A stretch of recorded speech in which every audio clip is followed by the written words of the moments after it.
un poco la unión y el porqué. Fantástico. Bueno, Lorena y yo somos profesoras en la Facultad de Bellas Artes en Madrid. Hace ya muchos años fui yo profesora suya y ahora como que nos hemos vuelto a reencontrar en el departamento. Las dos somos madres, aquí tenéis la parte que me toca. Y bueno, las dos hemos dado lactancia, yo durante más tiempo, cada una por sus circunstancias. Y el caso es que, bueno, es un tema ahí que teníamos como pendiente de la representación de la maternidad y de como diferentes procesos que conlleva en los medios de comunicación, en el arte y demás, y estamos empezando pues a trabajar sobre el tema y con la idea de luego ver cómo poder aplicar eso incluso en los cursos en estos mal llamados cursos de prenatales, ¿no? Los cursos de educación, los de preparación al parto, perdón, los mal llamados cursos de preparación al parto porque deberían de tener como más cosas, ¿no? Y bueno, pues nos empezamos a hacer preguntas y al final lo que hemos hecho es un fotoensayo un poco combinando imágenes, ¿no? De representaciones o no representaciones del pecho. Y un poco además fue porque después de que actuara Rigoberta Bandini en el festival para ver si representaba a España en Eurovisión y salir esa teta gigante, ¿no? Y la teta fuera al estilo de Delacroix. Estábamos planteándonos si sacar las tetas de verdad o no. Hemos decidido que las dejamos dentro de momento. Y bueno, pues surgió un poco de ahí, ¿no? Esa capacidad de parar el mundo sacando una teta. No sé si quieres decir algo más, Lorena. No, sobre todo es eso, que intentar visualizar la lactancia materna como algo normal, ¿no? Que no a veces, pues, o nos mandan a pequeños zulos en centros comerciales, por ejemplo, que ya hay sitios habilitados para ese fin, o que alguna otra persona te invite a que te tapes, ¿no? Que seguramente alguna de vosotras igual lo habéis vivido, ¿no? Y si vemos eso como algo natural, pues digamos que hacemos también que otras mamás se animen y no vean la lactancia como algo tan terrible a veces, ¿no? Sí, sí. Ya no solo el hecho del proceso, que es duro, ¿no? Que cuesta que la bebé se enganche y, bueno, tiene sus tiempos, sino que luego, además, cuando ya finalizas la lactancia, pues el cuerpo, evidentemente, sufre unos cambios y que esos cambios, pues, tampoco son tan dramáticos y que hay que adaptarse, ¿no? Al final, cada uno como es. Entonces, un poco esa visión de la representación visual, que no como nos la venden. Sí, sí, sí. Yo creo que cada mujer es de una manera distinta también. Y luego entran factores como la genética y demás. Pues bueno, hay mujeres que les cuesta más y tienen que intercambiar y con leche que es química, pero bueno, que está también en todo su derecho y ahí no nos metemos, por supuesto. Pero sí naturalizarlo, ¿no? Y que algo que tenemos tan nuestro y con tantas propiedades positivas, pues que cada vez se sumen más mamás. Y los papás también, de aquella manera, porque hay herramientas que nos facilitan el poder extraer esa leche y que cuando nosotras no podamos, pues que ellos también, o incluso donarla y facilitar que otras mamás que no pueden, pues puedan tener la posibilidad, o mamás, papás o diversidad de familias. Sí, fantástico, dejar de demonizar a la lactancia, que parece, ¿verdad? Muy bien, sí, sí. Imaginaros, yo llevo 5 años de lactancia, así que no os digo más. Utilizadme de conejillo de indias para lo que necesitéis en vuestro trabajo. Estupendo, muchísimas gracias a las dos por vuestro trabajo. Tenemos a Pablo por aquí, ¿verdad? Pablo y Alessandra Albá. Pablo Tatés. Sí, muy buenos días. Querido, ¿qué tal? Qué gustazo verte. Qué gusto. Muchas gracias. Desde luego. Bien, tenemos el trabajo de Pablo Tatés y Alejandra Albá. Se llama Ley de Inversiones. Sí, como les decía en la anterior sesión, Ley de Inversiones Es una propuesta en la cual hablamos de nuestro derecho a elegir cómo queremos morir, ¿no? A partir de la pandemia del COVID-19, el gobierno de Lenín Moreno y el gobierno de Guillermo Lasso han desarrollado una necropolítica en la cual hay esta gestión de la muerte, este dejar morir, digamos, a las personas que fueron víctimas del COVID-19, un abandono total de los hospitales. Y entre las víctimas mortales del COVID-19 estuvo mi hermana. Esta rabia, digamos, por esta forma de morir que no se la merece nadie, pues motiva a plantear Ley de Inversiones, que es una obra que denuncia esta necropolítica que, que parte de este proyecto, del proyecto estrella del gobierno, mejor dicho, del desgobierno de Guillermo Lasso, que es una privatización masiva de los servicios públicos, de la educación, de los hospitales, un abandono total de todas estas áreas sensibles, sociales, estratégicas, una criminalización de la protesta social, al vincular a la protesta social con el narcotráfico. Y ese es un primer detonante, y un segundo detonante es una carta que yo le escribo, o mejor dicho, es una carta en donde yo hago el ejercicio de qué me diría mi hermana en esos últimos momentos, qué me diría mi hermana a mí sobre lo que está pasando, sobre sus últimos momentos en el hospital, y conjugamos esta carta con este planteamiento de esta necropolítica de los gobiernos de Moreno y de Lasso, ¿no?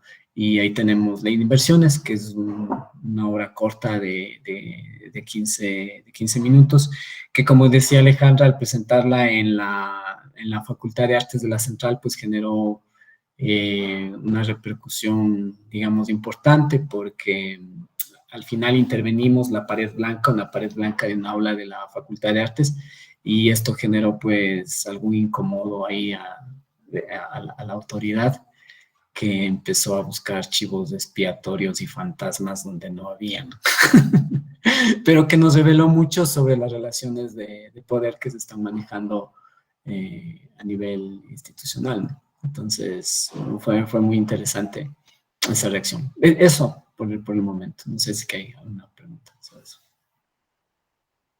Muy bien, no sé si está contigo Alexandra, por si quiere aportar algo más o... Ya le aviso. Sí. Estupendo, Pablo. Bueno, pues podemos ir dando paso a la siguiente compañera, y luego tenemos un ratito para aportar alguna cosita más, ¿de acuerdo? Muy bien. Yanxion Liu, estás por aquí, ¿verdad? Que te he visto en conexión. El trabajo que nos presenta se denomina La Salida, explorando el camino artístico. Sí. Bueno. Hola. Pensaba, bueno, estoy viviendo en Granada, ahora estoy haciendo doctorado en la Facultad de Bellas Artes, y mi mayoría de trabajo es ayudar a los artistas como negociar su obra de arte, también compartir alguna información sobre mi ciudad, que es de China, una ciudad de oso panda. Y ese trabajo, La Salida, es un resumen de unas entrevistas que hizo para los artistas.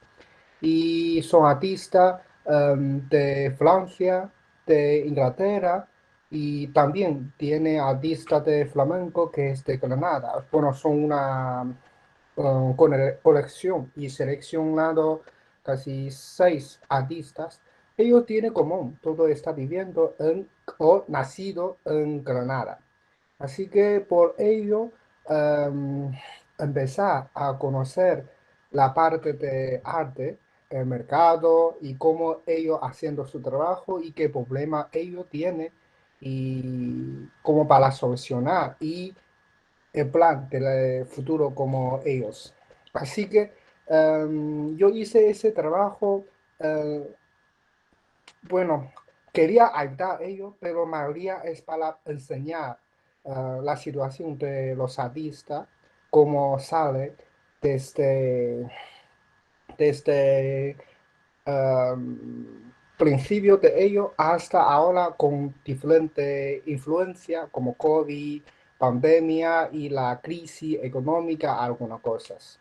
Así que la situación de verdad, bueno, en mi personal, para mí es que ahora el tiempo para las artistas no es muy buen tiempo. Así que, ¿cómo, cómo aprovechar lo que tenemos? Y esa época es una gran misión para nosotros, también para ellos.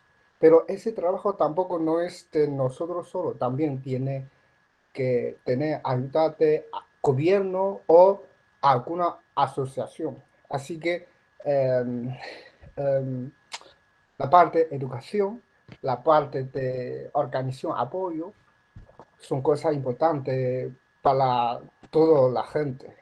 Y dentro de la entrevista, bueno, hay una persona que es una joven, fue joven artista de hace tatuaje.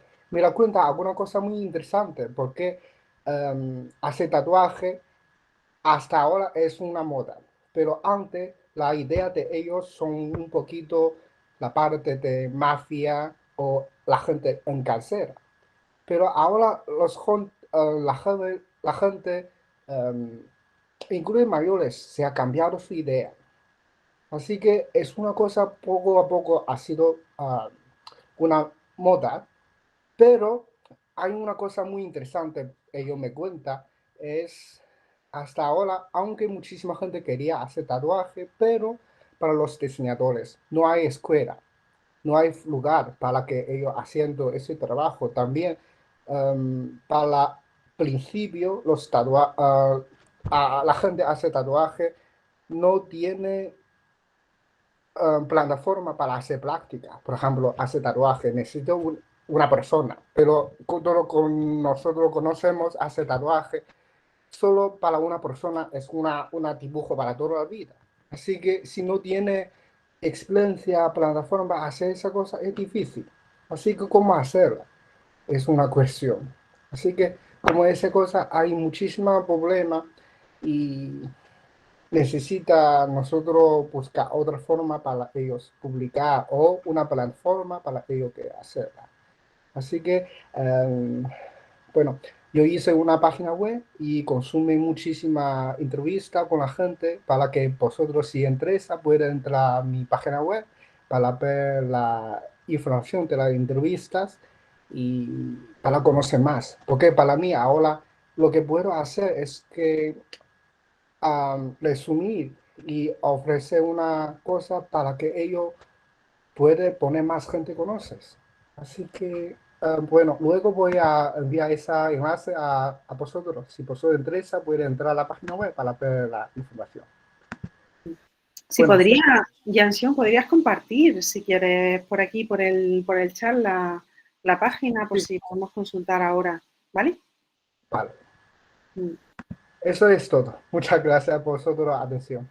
Sí, no, muchísimas gracias a ti. Compártenos lo que estés haciendo y que podamos consultar esa página web. Estupendo. Muy bien, muy bien. Bien, el siguiente trabajo es de Carlos Torrado. No sé si tenemos a Carlos por aquí. No está, ¿verdad? He visto que Carlos no estaba hace un momentito.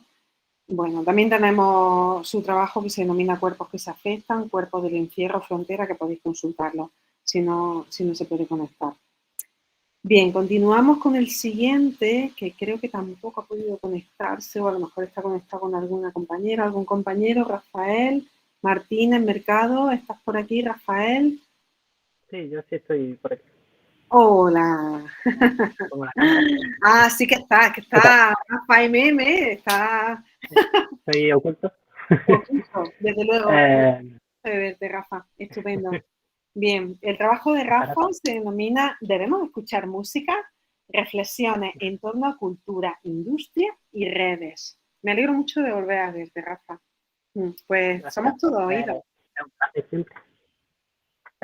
Bueno, el trabajo en realidad es un poco lo que dice el título, ¿no? Una serie de reflexiones que me planteo casi de manera personal, pero viendo mucho o poniéndome en 3 puntos de vista diferentes, como emisor de sonido, como receptor de sonido y como reproductor de sonido, ¿no? Esa diferenciación parte de la idea de Murray Schafer, que hablaba del concepto que a mí me parecía importante de la esquizofonía, ¿no? De cómo hemos separado aquello que produce música de aquello que la reproduce, ¿no? El ejemplo más práctico que tenemos es que todos nosotros, o la mayoría de nosotros, estamos escuchándonos a través de cascos y no estamos virtualmente, o sea, nos escuchamos virtualmente, pero no presencialmente. Entonces, bueno, esa separación ha dado paso a ciertas realidades que el compositor hace 50 años no sabía si eran buenas o malas. Se planteaba eso, que cualquier disociación de la realidad no puede ser buena del todo. Y entonces, partiendo de esa idea, pues yo simplemente he hecho unas reflexiones, como una investigación, por así decirlo, descriptiva de cómo veo la situación, ¿no? Desde el punto de vista de aquellos que crean música, desde los medios tecnológicos que tenemos para escucharla, y desde el punto de vista de aquellos que recibimos la música, que creo que somos la mayoría de las personas, porque al menos yo no conozco a nadie que no escuche música. Entonces, siendo algo tan importante y que ha cambiado tanto en tan poco tiempo, me parecía interesante hacer esas reflexiones. Y bueno, ha sido, ya digo, un poco descriptivo, un poco simplemente ver cómo se están usando las tecnologías, cómo se están usando las nuevas formas de creación también, los nuevos lenguajes que están surgiendo. Y sobre todo, al final, un poco la conclusión es la decisión personal que tenemos nosotros a la hora de escuchar música, ¿no? De ahí el título, de si debemos escuchar música, de si es bueno, digamos, aunque no me gusta hablar en esos términos de bueno o malo, pero de si tenemos opción siquiera a la hora de escuchar música, porque, bueno, pasa un poco que a veces escuchamos aquellas cosas que ni siquiera a priori nos interesan, y simplemente es una reflexión para plantearnos un poco por qué y a dónde nos lleva eso. Y poco más, realmente. Muy bien. Esto forma parte de tu trabajo de tesis doctoral, ¿no, Rafa? Sí, efectivamente. Esto ha sido como una especie de reflexión personal antes de centrar un poco el tiro para la tesis doctoral. Y bueno, me ha servido un poco también para hacer como algo reflexivo, descriptivo de cómo veo la situación ahora mismo. Muy bien, es el primer paso siempre para ponernos a hacer una investigación. Muchísimas gracias. Gracias a vosotros. Muy bien. Estupendo. Bueno, pues el siguiente trabajo que tenemos en la mesa es el de Fernando Bayona González, que creo que he visto también a Fernando por aquí, ¿verdad que sí, Fernando? Sí. Fernando, estás por aquí, ¿verdad? Su trabajo se llama Fotoperiodismo, Archivo Fotográfico y Creación Artística. Fernando, ¿te tenemos disponible? Bueno, está conectado, pero igual se ha despistado un poquillo. Bueno, para si no retomamos, si no está Fernando por aquí. Tiene el micro que no se desconecta. No te escuchamos, Fernando. No te escuchamos. Pero sí que está, ¿no? Y, sí, lo estoy viendo, pero no sé lo que ocurre. Resolver el asunto y ahora volvemos a conectar contigo a lo mejor, ¿no? Nos Claro. hace una señal o lo que sea, dar la mano y ya medicalmente da la palabra. Gracias. Vale, estupendo. Gracias, Jesús. Muy bien. ¿De quién tiene los mandos de la nave? ¿Jesús o Lorena? Estáis por aquí a tope, ¿no? Todos. Qué bueno. Muy bien. Bueno, pues Fernando, ahora seguimos contigo, ¿vale? Estupendo. Bueno, pues tenemos un montón de trabajos súper interesantes. A ver, tenemos también el siguiente de María Teresa Alonso Aceves y el manuscrito y la escala. ¿Dónde te tenemos, María Teresa? Que te he visto por aquí conectada. Hola, buenas tardes. ¿Qué tal? Hola, ¿qué tal, María Teresa? Un gustazo verte. ¿Qué tal? Muchas gracias. Bueno, pues muchas ganas de cuéntanos. Aunque pues bueno, en italiano, nos lo va a contar en español. Sí, en español. Sí, bueno, de hecho, bueno, está basado en la famosa obra de Dante, la Divina Comedia, Y sí es verdad que los textos están leídos en italiano, aunque, bueno, pues si veis el vídeo está luego de alguna manera distorsionado y manipulado por el compositor y tal, y bueno, pues se reconocen solo fragmentos. Pero mi idea era que se mantuviera en el italiano original precisamente para señalar esa parte de universalidad de la obra, que bueno, surgió un poco por una propuesta con motivo del 8º centenario de la obra. Y bueno, pues me dispuse a hacer una investigación acerca de ese texto, que realmente en muchas de nuestras expresiones y en la, bueno, en la iconografía de la gran mayoría de las películas de terror y asesinos, se utiliza muchas referencias del universo de Dante y de la Divina Comedia. Y bueno, con motivo además de toda esta situación horrible que hemos vivido del COVID, se utilizaba mucho la expresión, ¿no? Es una situación dantesca. Y bueno, pues me llevo a reflexionar, digo, creo que la gran mayoría de todos de los que utilizamos estas expresiones o nos basamos en esta idea de los infiernos o de los demonios o de los castigos que merecen los 7 pecados capitales, no hemos leído la obra. Pero curiosamente tenemos la sensación de que nos pertenece a todos, ¿no? Y bueno, pues tomando un poco ese hilo, sí que me dispuse a leer la obra. Y bueno, pues me quedé un poco con la primera idea, una idea intuitiva que asociaba a la obra, que era la idea de la escalera, ¿no? Todo el universo dantesco es una escalera, ¿no? Que de hecho a las representaciones en los grabados antiguos, ¿no? De Botticelli, estos eran como escaleras en forma de embudo, ¿no? De niveles, de escalas.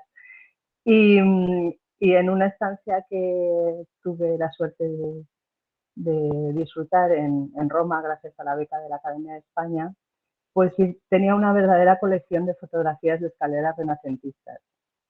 Y entonces, pues como digo, ha sido como la primera exposición que se ha abierto al público, al menos en la Complutense, y después de ese encierro, de esa introspección, tenía una necesidad de crear colectivamente. Y entonces, pues se me ocurrió lo que más me interesa de la pieza, que no la voy a describir, prefiero que la veáis, porque además creo que es bastante abstracta, entonces parte de la pieza es que cada uno saque sus relaciones, sus conclusiones, y si las compartís conmigo, pues me encantará. Pues lo que hice fue, lo que más me interesó fue el proceso. Entonces yo contacté con la chica que aparece en el vídeo, que luego aprovecho para comentar una cosa que me ha resultado bastante significativa. Está en la misma mesa que las Bandini de Cibartes.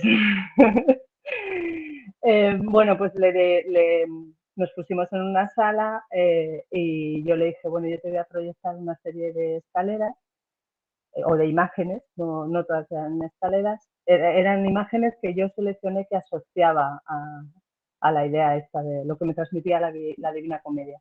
Y dejé que la bailarina o la performer actuara, improvisara en torno a esas imágenes. Y entonces se grabó multitud de imágenes y con ese material en crudo, bueno, lo compartí con mi colaboradora de montaje de vídeo y le dije, bueno, tienes esto y mi idea es que estamos metidos en un ciclo infinito, llámale de errores o de búsqueda de la virtud, pero que parece que nunca acaba, ¿no? Sube, baja, tal, pero nunca salimos de él, ¿no? Y con eso pues ella hizo su propia idea de montaje de vídeo y el sonido, y le pedí a diversas personas, que algunas nativas italianas y otras que saben italiano porque son españolas, que leyeran el texto a su manera. Y ese sonido se lo envié al compositor que ha hecho la composición musical del vídeo, y entonces él asoció, porque él es norteamericano y no entiende italiano, y él, al escuchar el sonido, lo asoció inmediatamente a cómo evoluciona la voz humana a un canto de pájaros, y con eso hizo pues su propia composición. Y todos esos elementos confluyen en la pieza de vídeo que podéis ver en la página web y que espero que os guste. Y el comentario con respecto a nuestros Bandini del grupo, pues bueno, tendríamos mucho que hablar de lo de la experiencia de la lactancia, pero me sorprendió mucho que la chica que aparece en el vídeo me preguntó, pero va a aparecer porque yo le dije que se pusiera pues como aparece en el vídeo, ¿no? Con el pecho al descubierto, porque tenía todo el sentido. Entonces, lleva además un tatuaje y tal, y entonces componía mucho mejor. Y me dijo, pero va a aparecer con el pecho. Y yo, sí. Digo, ¿hay algún problema? Me dijo, no, es que va a ser la primera vez porque yo solo, o sea, no estoy en plataformas que yo puedo pagar y tal, sino que lo comparto por redes sociales y claro, se censura. Y yo es que me caí del guindo totalmente porque no tenía ni idea de que esto en las redes sociales se censuraba. Entonces me quedé como muy impactada. Digo, bueno, pues todo sea que me busque un lío y me llamen la atención en la sala de exposiciones. Digo, pero no te preocupes que entonces ya sí que la voy a liar. Digo, porque me parece que después de 800 años que sigamos así, que haya que poner una hojita de parra en determinadas partes corporales y precisamente en este caso pues me parecía bastante, no sé, como muy ajeno al siglo XXI, entendía yo, pero se ve que no. Entonces, pues sí, llega a ser bastante absurdo esta historia, ¿no? Y nada, muchas gracias por vuestras de atención, creo que me he pasado minutos y no era mi intención. Sí, sí. Bueno, María Teresa, pero tenemos un poquito de margen, ¿vale? Muy bien, muchísimas gracias por tu aportación, por tu trabajo, muchísimas gracias. He visto que Fernando ya lo tenemos por aquí, ¿verdad? Supongo que te podemos escuchar. Creo que sí. ¿Podéis? Perfectamente, estupendo, Fernando. Perdonad los problemas del directo. No, pero esto es normal, no pasa nada. Bien, tu trabajo se denomina fotoperiodismo, archivo fotográfico y creación artística. Bueno, pues somos todos oídos y ojos para ti, Fernando. Bueno, realmente el proyecto surge por invitación de ABC, del periódico, que me selecciona como artista del año para representar mi trabajo en el stand de Arco y me propone trabajar con su archivo. Hay que tener en cuenta que su archivo tiene más de 5 millones de imágenes.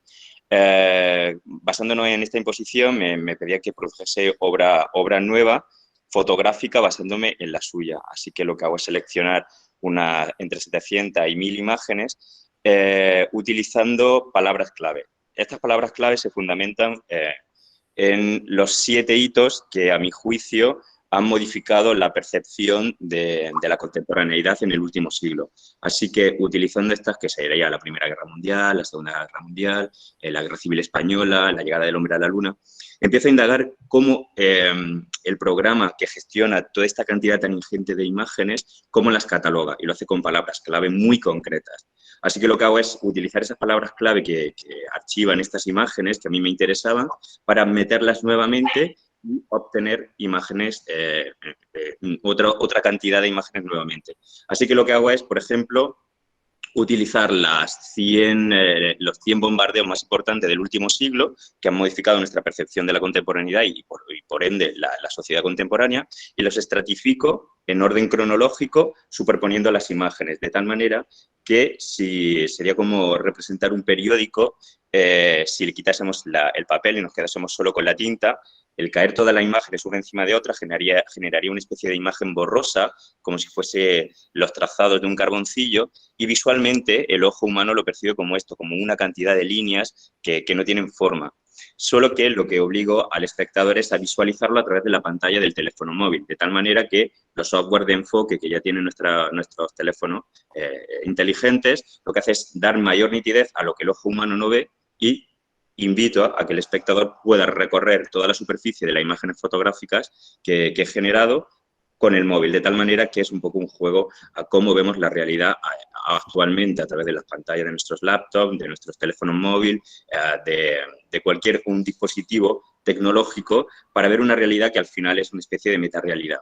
Por tanto, lo que hago es utilizar imágenes de archivo que en algunas ocasiones nunca habían sido escaneadas, ni siquiera mostradas en los periódicos, porque tenemos que tener en cuenta que es el archivo probablemente el más antiguo que hay en España, y lo que hicimos es recuperar incluso fotografías que estaban en cámara, en placas de vidrio o en papeles paritados antiguos que nunca se habían publicado. De hecho, encontramos incluso cajas que ellos mismos desconocían que tenían.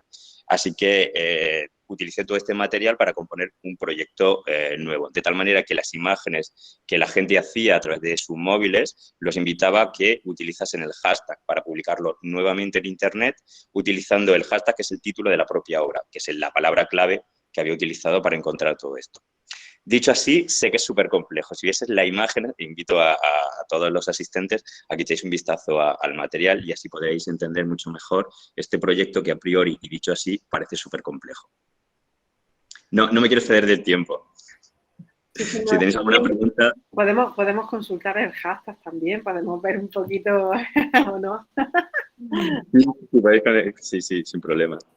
Además, de hecho, os invito, actualmente hay algunas piezas en Alicante. Si hay alguien por allí, en el MUA, en el Museo de la Universidad de Alicante, hay expuestas algunas de estas piezas. Así que si alguien está por allí y tiene alguna duda o quiere contactar, encantadísimo de colaborar. Sí, estupendo. Pues bueno, yo creo que tenéis muchísimo material, que esto no es ni más ni menos que el comienzo, un inicio, porque con la complejidad y la mirada esa tan poliédrica que tiene tu trabajo, yo creo que esto es un potencial enorme, ¿no? Muy bien. Sí, gracias. Fernando, muchísimas gracias por tu aportación. Muy bien. Bueno, pues seguimos con la siguiente aportación que tenemos de Jean Lorena, que está por aquí, ¿verdad?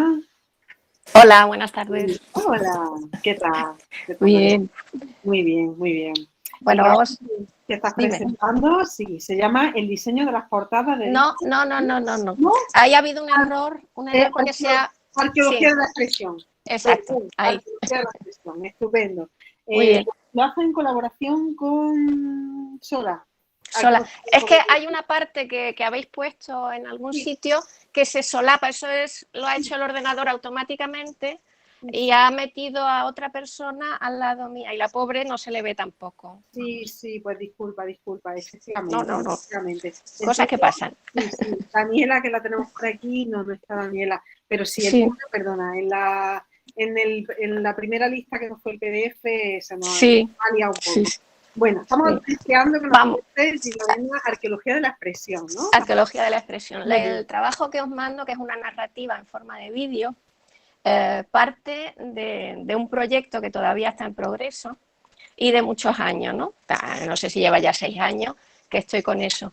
Y parte primero de un estudio, una búsqueda, una investigación profunda del comienzo de la escritura. El primer trabajo fue el comienzo de la escritura convencional, es decir, Mesopotamia como cuna de la civilización occidental, es decir, de mi cultura, para presentar un libro de artista. Entonces hago un estudio del principio de la escritura, el principio del libro, en cómo evoluciona la escritura a través de los soportes, en fin, todo esto. Y a los 2 años sigo con eso, al mismo tiempo haciendo obra plástica, y sigo con ese tema y por la primera investigación que vi algunas cosas que me llamaron la atención, empecé a estudiar, digamos, el principio de la escritura en Europa. Y ahí es cuando todo empieza a moverse y los paradigmas cambian. Entonces ahí, a causa de las nuevas tecnologías, los nuevos métodos de datación, todo ha cambiado, todo se ha perfeccionado, descubrimos que las piezas más antiguas que tiene que ver con la escritura, no pertenecen a Mesopotamia, sino están en la cuenca del Danubio. Es decir, eso ya te trastoca totalmente la mente. Vemos el principio de nuestra civilización en la cuenca del Danubio, ¿no? Entonces estamos ya por Transilvania, por ahí, que digamos que iría por el Danubio, a través del Mar Negro, iría hasta por Grecia y se extendería al Mediterráneo. Es decir, todo lo contrario a lo que pensábamos, ¿no? Y eso me llamó mucho la atención.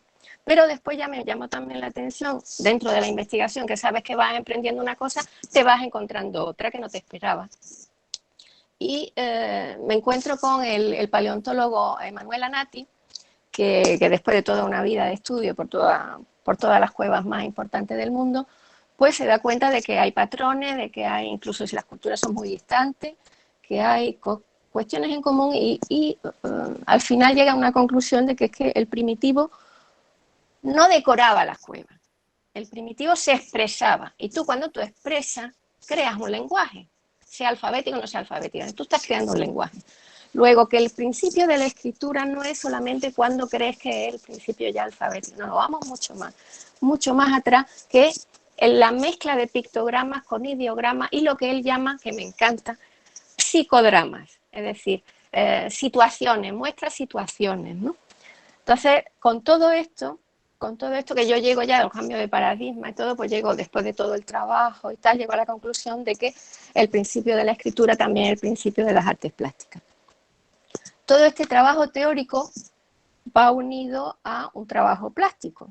Entonces, digamos que la búsqueda de los elementos primero de expresión se unen al principio de mi acción material plástica, en la que me invento a través de la cultura que me ha rodeado, me invento algunos signos y creo, digamos, un mundo paralelo de simbología. Y después ya con la investigación, pues ya me meto, digamos, en lo que es los principios de la escritura. ¿Y cómo lo traslado digamos, a lo que yo trabajo, que es el papel, ¿no? Cómo lo traslado al papel, que fabrico el papel al mismo tiempo que lo coloreo y que estoy creando la obra con otras técnicas. Pues para mí era como trasladar algo erosionado, la idea de una piedra romana súper erosionada, que la veo en mi infancia, el campito romano, trasladarlo al papel, ¿no? Y hacer una obra que mostrara esa erosión y al mismo tiempo esa búsqueda de los principios de la expresión. Entonces, todo ese trabajo de varios años lo he plasmado en la obra que he presentado, que es un vídeo con imágenes, pero al mismo tiempo ahí me estoy preguntando el por qué yo he ido hacia ese tema y por qué me llama tanto ese tema. Entonces he hecho un recorrido desde mi infancia, las primeras escrituras, a los 4 años, y cómo en partes de mi vida, en partes de obra, he recogido la parte de escritura y de simbología hasta hoy, ¿no? Haciendo, digamos, un recorrido de cómo ha marcado la escritura y la simbología, pues esa gran parte de mi obra y de mi vida, ¿no? Y es un trabajo en progreso, esto sigue y digamos que voy sabiendo más de lo que he empezado, porque no solamente es una cuestión teórica o histórica o arqueológica, esto va más allá y busca, pues, digamos, una manera de ir a la fuente para volver a empezar. Es decir, la sociedad actual me ha estancado, no me funciona, no es lo que quería ni lo quiero, no sé muy bien cómo luchar, aparte de mostrar el ejemplo y las poquitas cosas que podamos hacer, pues una manera de ir a la fuente para volver a empezar, con otra visión, con otra manera y volver a empezar y a construir, más o menos. Sí, qué bueno, qué interesante, Lorena, fantástico. Qué cargado de simbolismo y de emociones tiene tu trabajo. Sí, no, yo lo disfruto mucho. Sin duda, sí. Fantástico. Muchísimas gracias. A vosotros. A ti, por supuesto, por estar aquí siempre una vez más. No sé si está, me parece que no ha podido conectarse, Daniela Barra. No sé si está conectada con otra persona, si no, bueno, pues pasamos a la siguiente. Bien, de todas formas, si no se conecta, el trabajo de Daniela Barra también lo tenemos en nuestra página web. El diseño de las portadas de discos cuenta la historia de una cultura. Cambiamos. Teresa, que sí estás por aquí, que te hemos visto al inicio. Hola, buenas tardes. Hola, Teresa, ¿qué tal? Tenemos el trabajo de Teresa Colomina Molina, que se denomina Augusto Boal y el teatro de los oprimidos, mediación artística y performativa contra el bullying en secundaria. Deseando escucharte, Teresa. ¿Vale? Vale, pues allá vamos. Bueno, el principio de esta investigación fue que me junté con la compañía de teatro Los Menos de aquí de Murcia, porque ellos habían hecho una obra de teatro que representaba la vida de Roma Santa, que fue un asesino en serie en la Galicia rural de finales del siglo XIX. Y esta obra de teatro, bueno, representa la vida de este personaje que era, pues bueno, tenía una condición de intersexualidad. Esta intersexualidad le llevó, pues bueno, a no ser aceptada, pues claro, a final del siglo XIX, pues ni por la sociedad, ni su familia, ni nada. Y bueno, pues por avatares de la vida se convierte en uno de los asesinos en serie más famosos de la historia negra de España, ¿no? Entonces, a partir de esta obra, que la llevamos a centros educativos y tal, nos dimos cuenta que podíamos trabajar el bullying. Entonces, o sea, la prevención del bullying, ¿no? Entonces, decidimos hacerlo a través del Teatro Foro de Augusto Boal, que bueno, pues que trata un poco en el que todo el mundo participa, se crean improvisaciones dramáticas, donde la gente va desempeñando personajes, incluso los espectadores en cualquier momento pueden participar, intentando arreglar pues las situaciones que ahí se viven, ¿no? A partir de esto, que fue lo primero que hicimos en investigación, pues nos dimos cuenta que queríamos seguir explorando y dijimos, bueno, además del Teatro Foro, vamos a añadir pues también una línea performativa y una línea de artes plásticas y trabajar todo de forma integral. Porque claro, pues como sabemos, dentro del currículum educativo, el teatro no es una asignatura. Y parece que siempre las artes están como muy separadas, ¿no? Incluso en el propio currículum la música va por un lado y las artes plásticas van por otro, nunca se manejan o se enseñan de forma conjunta y era un poco también lo que nos apetecía hacer, ¿no? Entonces, bueno, ya nos ponemos a trabajar, trabajamos con 4 centros educativos, alrededor aproximadamente unos 400 alumnos, y nos llamó mucho la atención que en estas improvisaciones, los chavales y tal, cuando tratábamos temas del bullying, lo primero que hacían por imitación era maltratar a las víctimas dentro de una dramatización, ¿no? Era como, estamos intentando hacer un curso de anti-bullying y la primera, pero en todos ellos, las primeras improvisaciones, era volver a copiar estos roles de maltrato, ¿no? Entonces, nosotros con lo que contábamos es con una persona que tiene, o sea, se llama, una figura que se llama curinga, o facilitadora, que es lo que hace un poco, pues es mediar y, digamos, aparte de que en el escenario está también el director de la compañía de Los Menos y el actor y tal, pues está esta persona facilitadora que un poco pues va mediando y guiando, digamos, al alumnado, ¿no?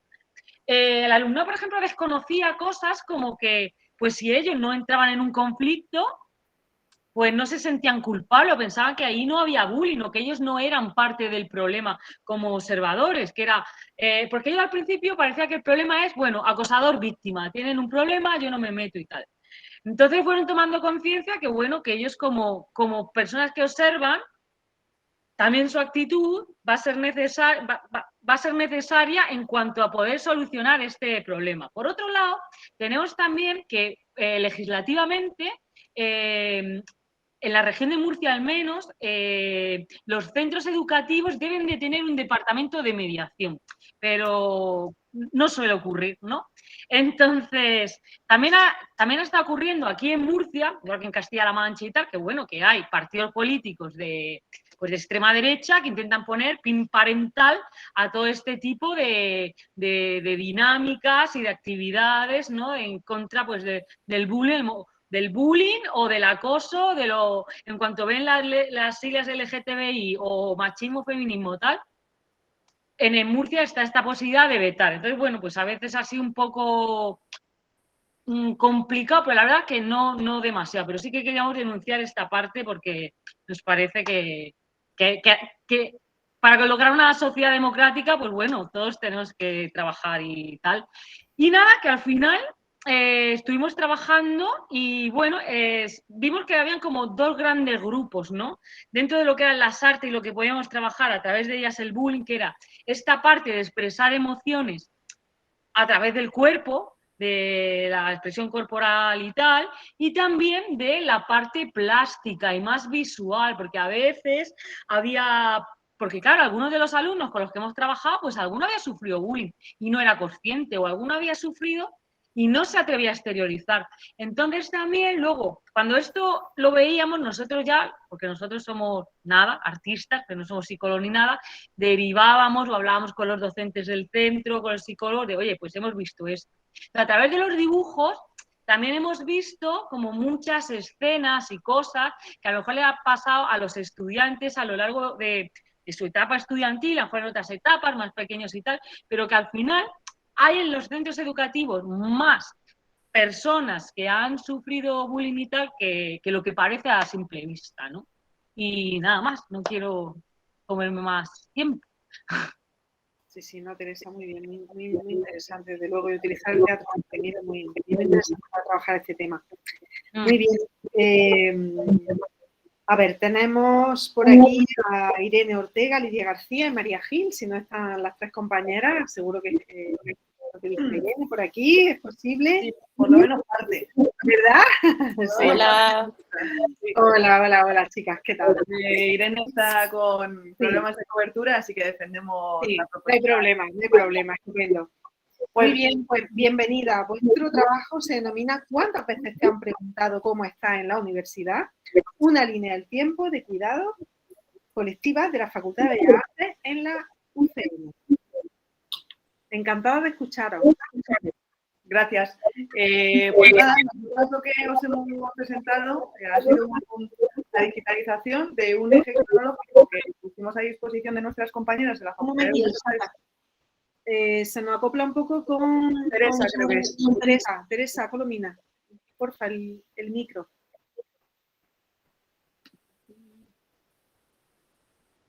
A ver, yo creo que podemos seguir, si no Lorena que no es un capote y que le ponga una cremallerilla a Teresa. Total. Lo que yo es que creo que cuando hablo se acopla con el micro de Teresa, ¿puede ser? Lo que está pasando, pero bueno, muy para adelante. Lo que os hemos presentado es la digitalización de un eje cronológico, como de unos 3 metros, que hicimos en la Facultad de Bellas Artes de la Complutense, en el marco de las primeras jornadas de cuidados que organizamos en la facultad. Entonces nos ocurrió, esto viene dentro también de una matriosca, ¿no? Le hicimos Estudio Grapa, que es un espacio de cuidados que hemos hecho para población universitaria. De ahí pensamos en hacer unas jornadas donde podríamos reunirnos como todas las estudiantes de la Facultad de Bellas Artes, y dentro de esas jornadas decidimos activar como este eje cronológico. Y lo único que hicimos fue poner una línea donde, bueno, desde que se inauguró la facultad como facultad universitaria hasta la actualidad, y que la gente la fuese interviniendo, contestando a la pregunta o poniendo momentos donde hubiesen considerado que se habían sentido cuidadas en la facultad, ¿no? Entonces, bueno, pues un poco nuestra idea era construir este eje cronológico un poco más afectivo y, bueno, pues que no fuese, donde los grandes hitos no fuesen méritos académicos o hitos institucionales, sino momentos construidos por las personas que construyen la universidad, ¿no? Que al final es la población universitaria. Mola un montón que lo veáis, os recomendamos que os metáis para cotillear la gente, pues porque, bueno, pues aparece lo que creo que tiene que haber en toda vida universitaria, ¿no? Que es los amores, los desamores, las amistades, la vez que hiciste cola para matricularte en no sé dónde, cuando no sé quién te consoló después de catear, o sea, cosas así, ¿no? Que creo que nos representa bastante. Y nada, hasta recogimos así como en este marco, lo pusimos en el pasillo unos días y se fue rellenando. Fuimos también preguntando a gente por WhatsApp que sabemos que está fuera y que no podía venir, y fuimos traduciendo también, ¿no?, lo que nos iban contando. Y sí que tenemos la idea de activarlo como de manera permanente en la facultad. Además de con los aportes que se han hecho, pues bueno, pues hacer como una instalación para que se pueda ir complementando y se pueda ir actualizando. Así que eso es lo que os presentamos. Es divertidísimo, si lo queréis activar en vuestras facultades lo recomiendo un montón, la verdad. Pues bastante divertido generar como esos recuerdos colectivos desde el afecto. Fantástico, Sara, la verdad que yo creo que deberíamos implementarlo en todas las universidades y a ver y luego hacer una triangulación de resultados y a ver qué encontramos en el mapa, en el territorio español, ¿verdad? Desde luego. Sí. Muy bien, que está nuestra directora de nuestro grupo de investigación, que tome nota, que esto tenemos que ponerlo en marcha. Muy chulísimo. Gracias, Ata. Estupendo. No sé si... Gracias. No sé si tenemos por aquí a Laura Fernández García. Creo que no la he visto. Bueno, en todo caso, estupendo. En todo caso, bueno, tenéis también su trabajo publicado, Transformaciones representacionales de las familias. Bueno, y un acrónimo de un trabajo específico que ha hecho ella sobre la Generative Adversarial Network, así que le podéis echar un vistazo si no se conecta en el ratito que tenemos. No sé si tenemos también a Gina Paola Velázquez, no está conectada. También está su trabajo por aquí, las acciones políticas de los movimientos sociales en la ciudad. Y por último nos queda, además estamos bastante bien de tiempo y luego unos minutitos también para debatir, ¿vale? Tenemos el trabajo de Elizabeth Chica y Pilar Soto Solier, que están por aquí las compañeras, ¿verdad que sí? Sí, por aquí estoy yo. Buenas tardes a todas y todos. Elizabeth, un gusto verte. Bueno, pues cuéntanos. Pues bueno, voy a contar... indagación, ¿no? Vamos a ver, cuéntanoslo tú. Sí, un poco en resumen, porque ya vamos a justillos de tiempo, pero en sí, pues contar que es una investigación artográfica basada en las artes visuales y lo hemos llevado a cabo a partir del fotorrelato con un colectivo de violencia de género, todo esto en anonimato, para que no sean visibles, ¿no? Porque, claro, como es un tema delicado de desigualdad, pues y han sufrido maltrato, pues hay que respetar un poco esto para que no llegue a formar parte de un... ser peligroso, ¿no?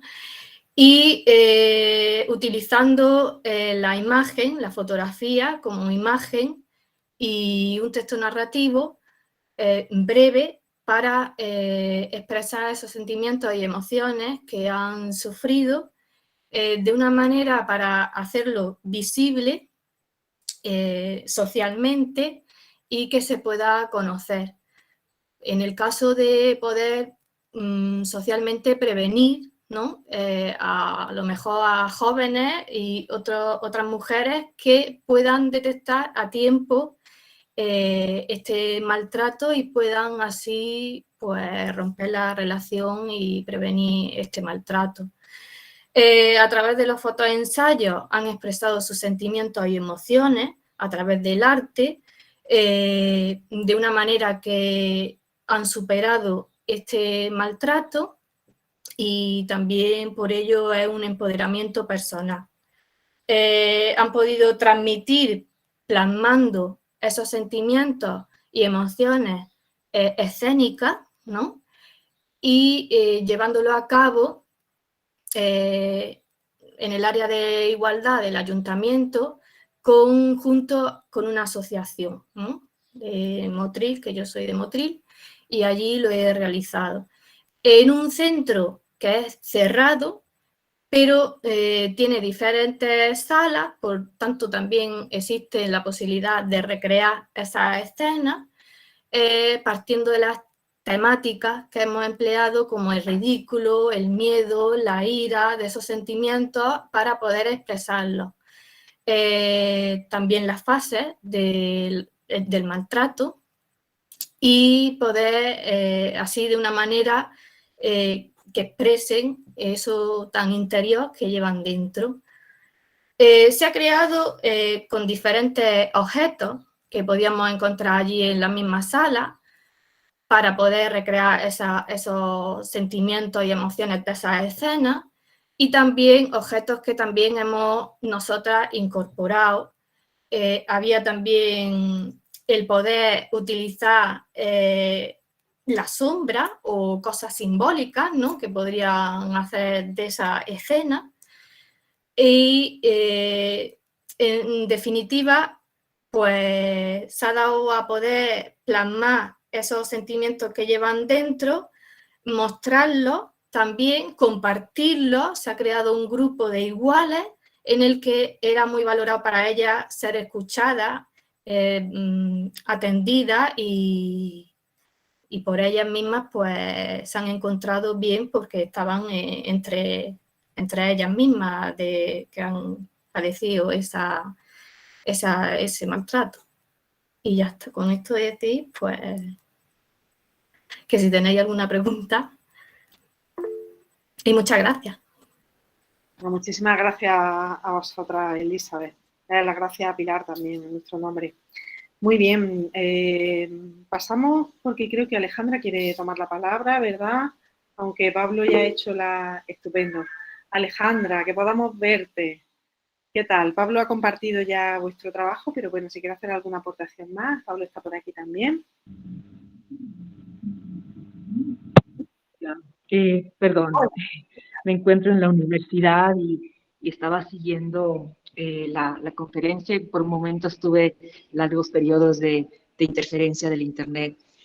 No, yo quería hablar un poco sobre el procedimiento con el que trabajamos, que me parece que es importante, que en este momento de pasar... Un momentito, Alejandra, por volver a centrar a las compañeras y a los compañeros, vuestro trabajo era sobre la ley de inversiones.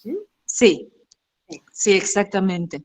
Y bueno, supongo que Pablo ya les puso en el contexto político en el que se enmarca esta obra, esta propuesta nuestra, y yo quería comentarles el procedimiento que llevamos a cabo para poder sacar adelante la obra, que es desde el trabajo pictórico y desde la imagen, imágenes que nos evocan de alguna manera el dolor, la tragedia, volcadas también a pensarlo desde las posibilidades de lo virtual y del cuerpo virtual, colocadas en distintas dimensiones como en profundidad para ir creando un mismo cuerpo que asume distintas expresiones, distintos momentos y distintas imágenes las distintas imágenes que nos han inspirado. Entonces, eso fue uno de las aristas con las que trabajamos, y por otro lado, colocar también el poder de la voz y de lo textual en vivo, intentando conjugar distintos materiales para poder trabajar algo que nos interpela mucho de manera personal, que nos interpela mucho actualmente como ecuatorianos, y de alguna manera buscar la universalización también de estos temas que nos atañen ahora.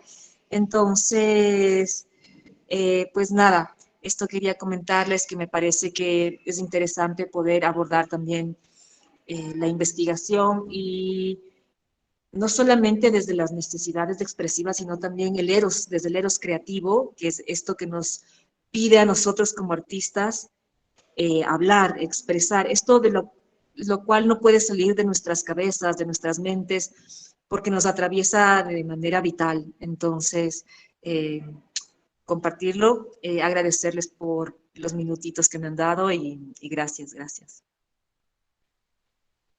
Un gustazo Alejandra, poder completar tu trabajo, ¿no? El placer es nuestro de haber podido disfrutarlo. A pesar de que, bueno, estamos ya fuera de tiempo, pero tenemos 5 minutillos para descansar y poder incorporarnos a la siguiente mesa temática.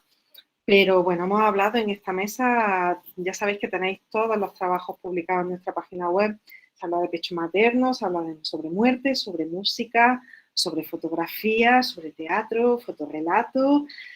Bueno, muchísimas temáticas a priori diferentes, pero que todas convergen en metodologías creativas, artísticas, de experimentación, y sin duda en estos espacios que, bueno, aunque no nos permiten las tecnologías para extendernos un poco más cerca, sí que nos ayudan a poder tender esos puentes entre uno y otro y facilitar el contacto y poder hacer trabajos conjuntos. Estoy pensando, por ejemplo, en el trabajo de Sata, o en el trabajo que nos ha compartido Rafael, o que nos ha compartido Noelia y Lorena. En fin, hay tantísimas cosas que a priori son diferentes, pero sin embargo tienen tantos puntos de unión y pueden enriquecerse tanto las metodologías diferentes de trabajo, que ojalá a partir de aquí podamos tender puentes de colaboración.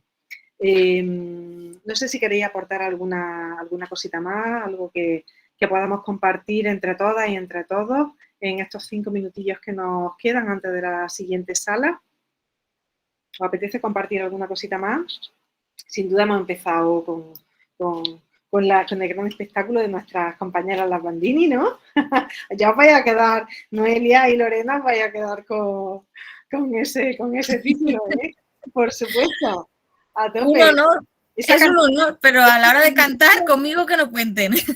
¿Cómo que no? Esto aquí hacemos un ensayo entre todos y ya ves, sale fenomenal. Muy bien.